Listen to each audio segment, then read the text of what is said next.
Hello everyone, thanks for joining us for another edition of Texas Insider TV, brought to you by the Texas Alliance of Energy Producers. I'm Jim Cardle.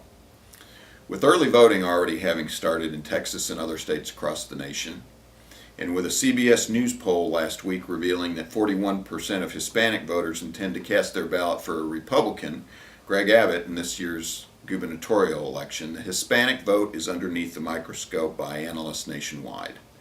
Will the issues of record numbers of deportations, the Obama administration's lack of immigration reform, and border security impact this year's 2014 vote?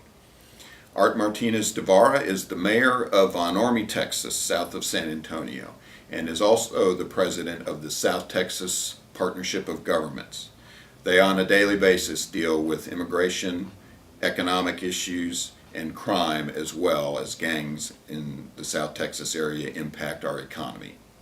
Will this year's election be impacted by Hispanic vote, and to what degree is the subject of our conversation with Art Martinez de Vara, Mayor of Von Ormey, Texas. Mayor, thanks for joining us. Pleasure to be here. I mentioned in the intro there a couple things about your background, and if I can, I want to jump right in, take advantage of that knowledge base that you've got as the mayor of Von Ormey. We're now into the post-Labor Day home stretch. A lot of folks say that elections start on Labor Day or after Labor Day. We're now there, looking to November 4th. A lot of activity in certain parts of the state, but if you can, just from maybe a 30,000 foot view, tell us what you're hearing in Bexar County, South Texas. What is the political lay of the land these days, and are folks talking about politics? They are, Jim, and I think what's unique or special about this election is a lot of folks are focused more on national issues, even though it's a gubernatorial election. You see border security kind of dominating the landscape. Von Ormey, I think we're 140 miles from the border, and we're right at the northern edge of the Eagle Ford Shale. So we're economically in a very good time, but security-wise and internationally, people are very concerned about the border and about a lot of the international events, and that seems to be what's dominating the state elections, whereas traditionally it's more state and local issues that are dominating the dialogue. So you mentioned the Eagle Ford Shale. You mentioned before we sat down that when everybody's home in Von Ormey, there's about 1,300 people. You've got an initiative to eliminate the property tax there. We'll get into that in a minute. But talk, if you can, just about that economic activity. There is even talk outside of Austin now about there being some shale plays. How impactful is it for the community? What are some of your economic numbers looking like, maybe? Well, it's extremely transformative. Our community has seen, for example, a 400% increase in sales taxes over the last 3 or 4 years, which is allowing us to provide property tax relief. We're seeing investment in a lot of these South Texas communities that has not occurred in 100 years. And they're shifting from what they were 5 years ago, agricultural-based communities, to industrial and middle-class-based communities. We're seeing amenities that you used to have to drive to Laredo or San Antonio to get now in between, and a great influx of new people. And so it's going to have a permanent impact. South Texas is never going to be the same again. And now we're seeing it spill over to the south. We're starting to see exploration in northern Mexico. There's no unemployment in South Texas. If you need a job, come to South Texas, and there's work for you. Yeah. I want to go back, if I can, and take advantage of your mayorship. Right. Not that you can be put on the spot politically because it's a nonpartisan position, but you are a Hispanic elected official. You're a professional who's had legislative experience, and you sit at a position geographically there in Bexar County where there's a congressional district that's on the national radar screen, CD23. There's a couple of House district races down there that are being contested. If I can, talk a little bit about the local political dynamic down there in San Antonio and Bexar County right now. Are people looking at these races from some of the positive economic news you're talking about, is it the national immigration issues that you mentioned? Are there really Hispanic relations that overlap all that? What's your read on that type of question, if Right. you would? Well, Congressional District 23 and House District 117 are 50-50 districts. They're majority Hispanic districts. But if you look over the last 10 years, they flip-flop every cycle or two between the Democratic candidates and the Republican candidates. And the Democratic candidates that do win tend to be more moderate or conservative leaning than Democrats at large. Okay. And so when you look at the demographics of Texas, and you look at the Hispanic voting block, it's a fallacy. A lot of people look at them as a monolithic block, and there's a lot of diversity and strata within the Hispanic voting community. I think what you see in San Antonio and from San Antonio westward and southward to the Mexican border are large concentrations of what we would term Tejano people. Tejanos are folks that have lived in Texas for multiple generations, prior to the Mexican Revolution, many since colonial times. You mentioned before going on air that your family's been in Texas since 1790, It was I around the believe. 1790s, yes. And Tejanos tend to have a different political culture than what we would term Mexican Americans, or people of more recent immigration, either current or first, second generation immigrants. And that's reflective in those districts. And so a lot of these national pundits come in, or individuals come in with these policies, and they try to apply them in South Texas, and they don't necessarily take root. Folks are very individualistic. The whole cowboy culture was invented out of the Hispanic community there. There's a long-lasting respect for firearms, Second Amendment, a very high rate of veteran status, military service.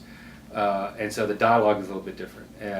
Also, Congressional District 23 is the longest stretch of international border with Mexico of any congressional district. It runs over to the outskirts of El Paso. Absolutely, yes. And so issues with the border, the instability in northern Mexico is a very high concern.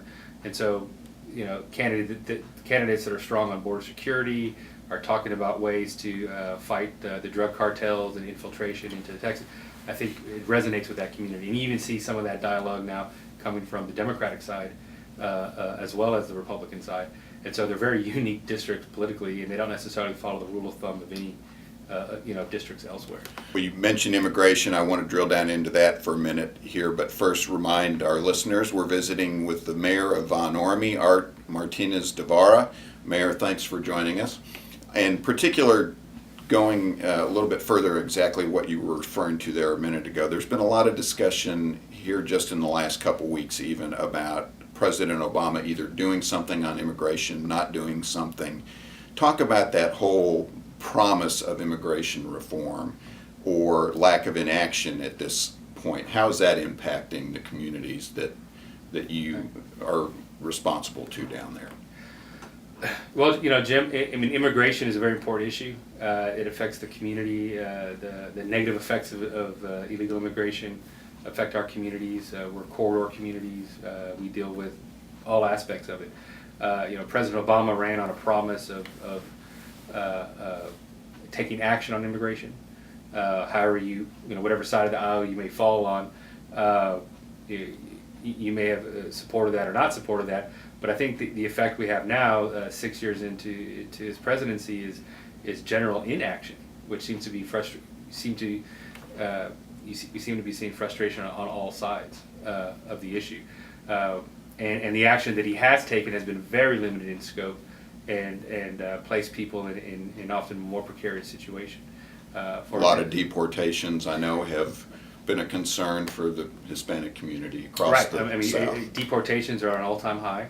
So for those who have concern with that, we have that. For those who are looking for some type of redress for dreamers and that type of thing, the deferred action program that he put into place puts them in a very vulnerable situation. They have to report themselves to the government, basically report their parents for violating immigration status. They get a very short period of an amnesty that has to be renewed and is unstable. and I think there's general dissatisfaction from all sides on that.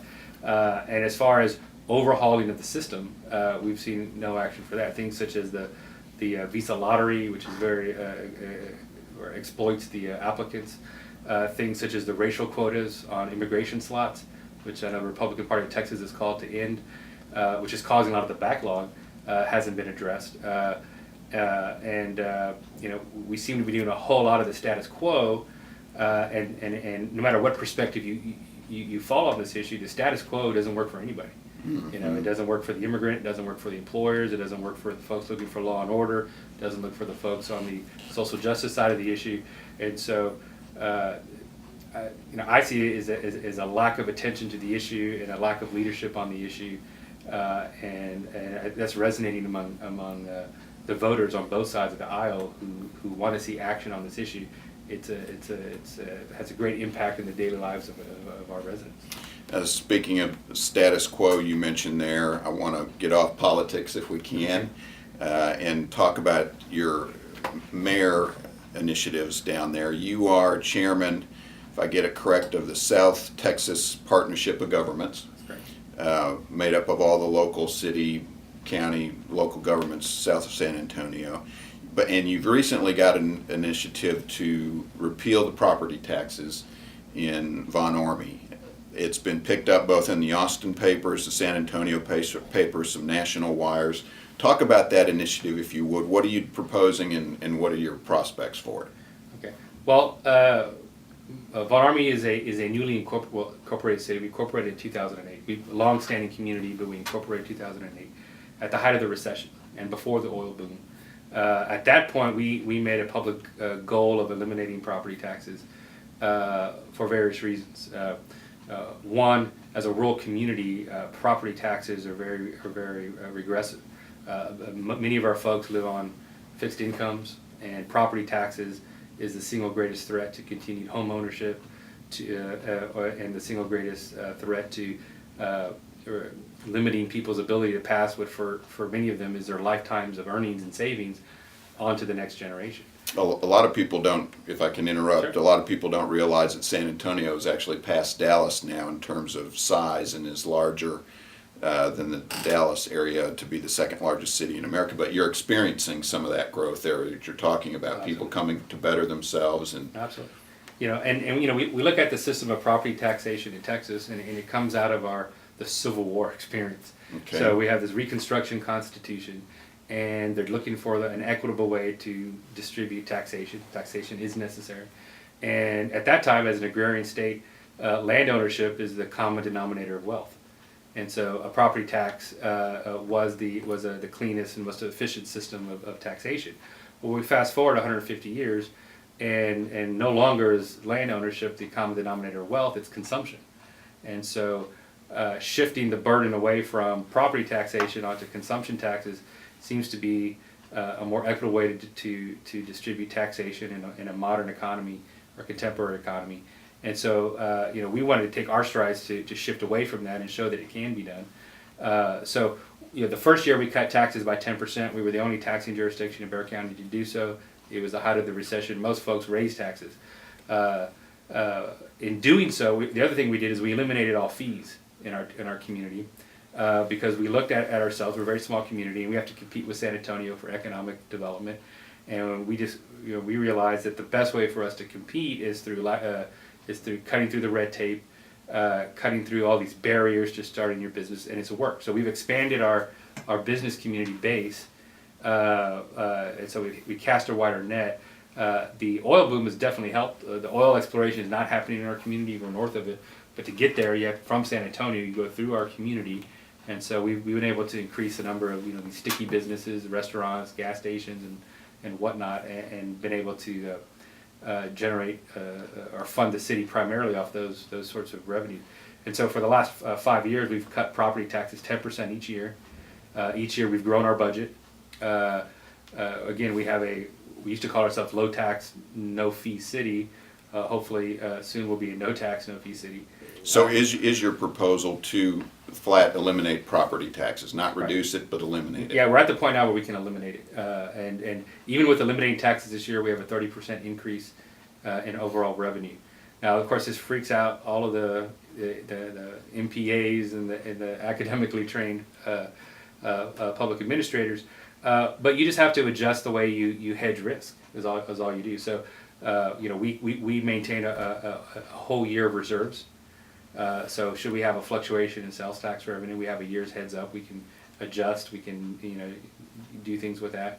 And like I tell a lot of folks, if we ever get into a position where we need to bring a property tax back, we're starting from zero. And we can present it to the residents. They can vote on it. We can contain it. But in order to achieve it, we've avoided debt. We've been very focused on quality delivery of quality essential services. Try not to steer away. We don't need to build a Taj Mahal. We don't need to build another airport. Deliver quality service. We focus on privatization. A great example is our trash service. We did a price survey, found the lowest price. We put it out for bid. Said your price must be lower than the lowest price currently being paid.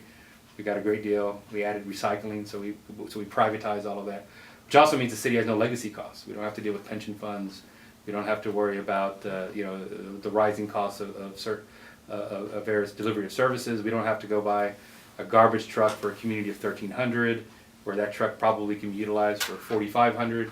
We privatize it so we can get the most efficient bang for the buck for our constituents, and that's what's allowed us to be able to progressively wean ourselves off of property tax, and hopefully this year go solely off consumption taxes, and have a thriving community. And let me ask you about that. Hopefully this year, just from a marketing standpoint, you've got quite a spiel going there and attractive for any number of reasons. But I would imagine because your budget cycle may run on a fiscal year, is that how this will actually come to resolution? Is it's been proposed, it's now in public comment, and you will vote on it at some point, date certain? Date certain. September 30th is the statutory cutoff to have the vote. So, ever since it hit the media, we've been getting calls from business owners saying, "Hey, we want to look at your, what lots are available and all of that." So, hopefully, it perpetuates itself. That the more we expand our business community, the more we can solidify our ability to maintain it.